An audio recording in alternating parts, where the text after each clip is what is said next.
jangan pikir kita kalau sudah lama ke gereja, ikut terlibat dalam pelayanan, kemudian aktif di dalam paduan suara, dan berbagai tugas, bahkan mungkin saudara memberikan persembahan yang banyak, lalu saudara itu sudah benar-benar cinta kepada Tuhan. Tidak. Sebab di dunia ini ada orang yang menyebut dirinya itu gimmick. Hanya kalau orang lain melihat saja. Hanya kalau orang lain memperhatikan saja. Ketika dia berada di rumah, ketika orang lain tidak melihat dia, ketika orang yang tidak kenal melihatnya, dia sudah berbeda. Jadi contoh yang baik yang dilakukan hanya supaya orang lain melihat, supaya orang lain memperhatikan. Saudara, untuk mengetes seseorang itu, apakah benar-benar dia mengasihi orang lain, apakah benar-benar dia sungguh-sungguh memperhatikan orang lain, gampang saja. Ketika orang yang mengalami kesulitan datang kepada dia, apakah dia mau menolong? Saudara, sering kali saudara, ada orang yang lebih mengharapkan ditolong daripada menolong. Ada orang yang lebih mengharapkan kalau bisa engkau yang mengulurkan tangannya daripada saya yang mengulurkan tangan. Tuhan Yesus mengajarkan pada kita, kalau engkau mau percaya kepada Dia, harus menuruti firman-Nya. Kalau engkau mau percaya pada Dia, harus taat pada firman-Nya. Saudara, taat pada firman Tuhan tidak bisa dibuat-buat, saudara. Taat pada firman Tuhan harus dipraktekkan dalam kehidupan sehari-hari sebagai hidup kita di dalam kehidupan yang sehari-hari. Saya orang berdosa. Saya bisa saja melanggar firman Tuhan. Saya lemah. Saya bisa jatuh. Tetapi firman Tuhan mengajarkan kepada saya, kalau saya dalam keadaan genting, dalam keadaan bahaya, dalam keadaan banyak cobaan, dalam keadaan banyak godaan, harus ingat selalu firman Tuhan. Ketika kita berada pada jalan yang serong, kita harus kembali pada jalan yang lurus. Ketika kita digoda, ketika kita dipengaruhi, ketika kita hampir terjatuh, bahkan ketika kita sudah jatuh, saudara, kita harus bangkit kembali. Kita harus bangkit kembali, datang kepada Dia, mohon pengampunan, mohon pertolongan. Itu yang paling penting. Jangan ketika kita jatuh masih terjerumus dan terjerumus dan terjerumus lagi. Ini sangat bahaya. Nah, saudara yang dikasih Tuhan, di Alkitab ada banyak contoh orang-orang yang latar belakangnya penuh dengan kejahatan tetap bisa dipakai oleh Tuhan.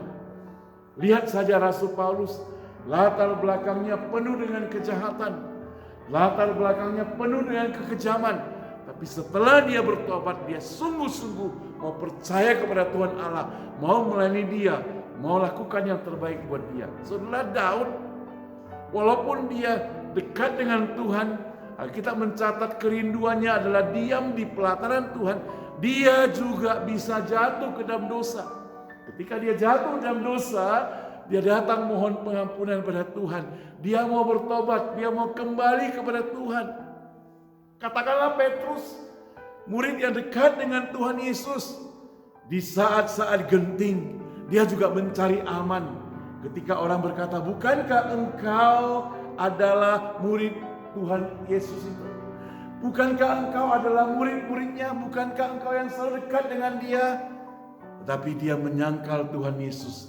Dan Alkitab mencatat, ayam berkokok. Ketika dia mendengar ayam berkokok, sesuai dengan apa yang dikatakan Tuhan Yesus kepadanya, maka bercucuranlah air matanya. Tetapi ia tidak tinggal diam. Dia tidak jatuh terus-menerus. Dia bangkit kembali. Dia bangkit kembali dengan kuasa dari Roh Kudus, kuasa dari Tuhan. Dia boleh menyampaikan firman Tuhan dan ada banyak orang yang bertobat. Nah, saudara, siapapun Anda hari ini, dimanapun Anda berada saat ini, dosa apapun yang Anda lakukan sekarang ini, bagaimana Anda terjerumus dalam perbuatan-perbuatan yang hitam sekalipun semua, bagaimana kebobrokan dari Anda, bagaimana kehitaman dari hidup Anda, siapapun Anda hari ini, saya mau katakan kepada Anda, Tuhan Yesus mengasihimu.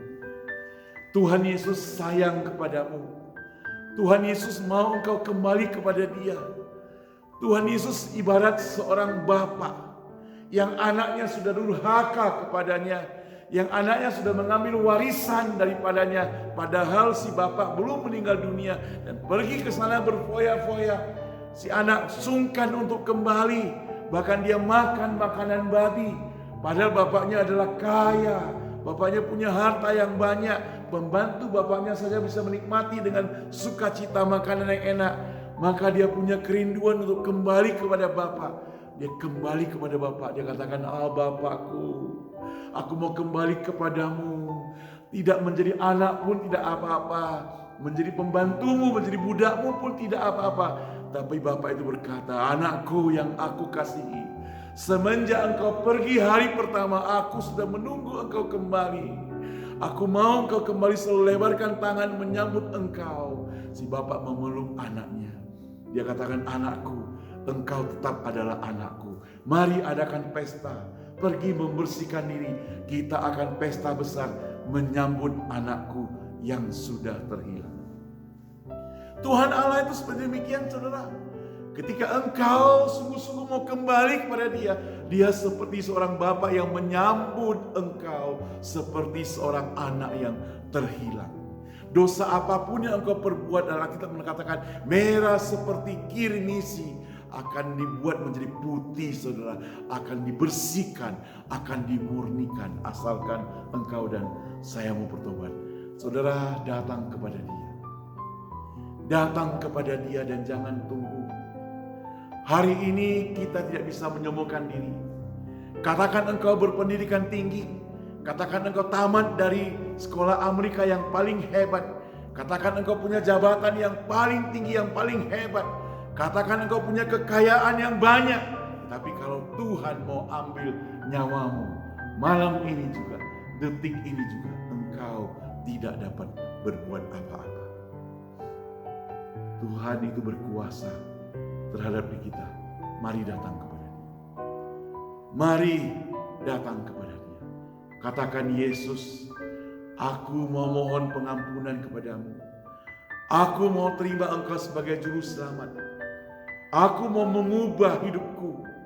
Aku mau jadikan hidupku bukan untuk mencelakakan orang, bukan untuk merugikan orang, tapi untuk mengasihi orang banyak, untuk mengasihi ciptaan Tuhan, dan untuk mengasihi Tuhan. Katakan demikian. Mari kita berdoa. Bapa kami di surga, kami datang kepadamu Tuhan. Tolong Tuhan, pakai kami semuanya. Kami orang berdosa, kami tidak berguna. Kami orang-orang yang sampah di dunia ini. Tapi Tuhan, kami mau datang kepadamu karena kami tahu Engkau mengasihi kami. Ampuni dosa-dosa kami yang kami perbuat. Tolong kami Tuhan, ubahkan hidup kami.